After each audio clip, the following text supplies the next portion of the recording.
And perhaps we'll do one more meditation, and then we'll open up the floor for questions. The next theme we're going to think about is the sandwich. We have the matzah and the bitter herbs. In times of the temple, we also had the Passover lamb within the sandwich. Right now, we're missing the main ingredient, the Passover lamb. But to commemorate the Passover lamb, we do eat the matzah and the bitter herbs. And it's a very interesting concept where at first we eat matzah and the bitter herbs and the maror separately. And after we eat it separately, we combine the two and we eat it together. So it's not that efficient. If you want to make your Seder quicker, you say, just eat them together. What's the problem? So no, first you have to eat them separate and then you eat them together. So what does all of this represent? So a few days ago, we had a class, we gave one angle. This is a fresh angle. So freedom is represented by the matzah. So the matzah is the inspiration. I want to grow. I want to be free. I want to follow my inner calling. That's the matzah. The problem with matzah is that it's not so simple, because to be free takes a tremendous amount of discipline. To be free, I have to be able to say no.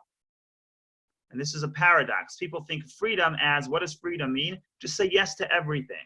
If I say yes to everything, I'm not free, I'm enslaved. Freedom is about making boundaries, and I say, this I'm going to do, this I'm going to commit myself to, the other distraction I'm going to turn off. And there's 1,000 examples for this. I see my inner calling as I want to be a physician. Okay, so I'm going to sign up to medical school. Could you imagine how many times I have to tell myself no, have to reject distraction? Everybody else is out partying, I have to study. Years of saying no. And the person who's really free is the person who's disciplined enough to say no to the distraction and then to allow themselves to follow their inner calling. So the inner calling is the matzah, and matzah is inspirational. And the bitter herbs is the difficulty of saying no to the distraction. Now, initially, it's very hard for a person to experience both those feelings at the same time. Okay, so say the person is so inspired to help people, the person enrolls in medical school. First day, it's so inspiring, it's wonderful. That's matzah. I feel in touch with myself, with my core. I feel like I'm going to help people. Now, the medical school is just an analogy. Fill in any analogy. Whatever I'm going to do, I'm going to help. I'm going to follow my inner calling. That's the freedom. That's the matzah. A few days later, a few months later, a few moments later, there's a distraction. So I say, no, because I am free, because I'm going to follow my inner calling, I have to say no to this distraction. Saying no is very difficult. It's bitter. So initially, the way I experience a life, I have moments of matzah, moments of inspiration, where I'm motivated to follow this path. And then I have something else where I have to say no. And it's called, in English, commitment. What does commitment mean? I'd rather be somewhere else right now, but because I committed to medical school, I have to say no to everything else and just be devoted and committed and submit to this path. And typically, initially, I don't necessarily feel both of these feelings together. I'm not inspired to say no. When I say no, when I push away the rejection, I'm not feeling free. I'm feeling I have to fight myself. That's not a feeling of freedom. So the message of Passover is that if you want to be free, it's not enough to have matzah. You also have to have the bitter herbs. You have to possess the ability to say no to the distraction, which will then allow you to experience your inner calling.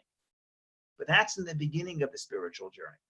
Once a person grows sufficiently, a person can feel how the matzah and the maror, the power to say yes to my inner calling, and the power to say no to distraction, are actually wrapped together in the same sandwich. And I could get to the point where saying no is no longer difficult. Because when I say no to the distraction, I'm in touch with the inner sense of self, with my inner mission, with my purpose. And therefore, when I say no, it's not difficult anymore because the bitter herbs are part of the sandwich. I feel how the commitment to this goal is part of the inspiration that led me initially to this purpose and to this goal to begin with. So again, why do we first we eat them separate and then eat them together? Because initially, when I experience life, the moments of inspiration are one type of feeling. That's matzah. They feel liberating and inspiring, and I feel so wonderful about myself. But then when the distraction arises and I have to say no to the distraction, that takes a tremendous amount of discipline. And discipline, I don't feel like I'm self-expressing myself freely. I feel like I'm actually subjugating myself because I have to suppress the distraction or the urge to be distracted. And that's sometimes bitter. And the bitterness is actually critical to the freedom. Later, once I internalize this concept, I get to the next step and it becomes easier to say no because I feel that the pain of saying no is part of the bigger story and together they make me free.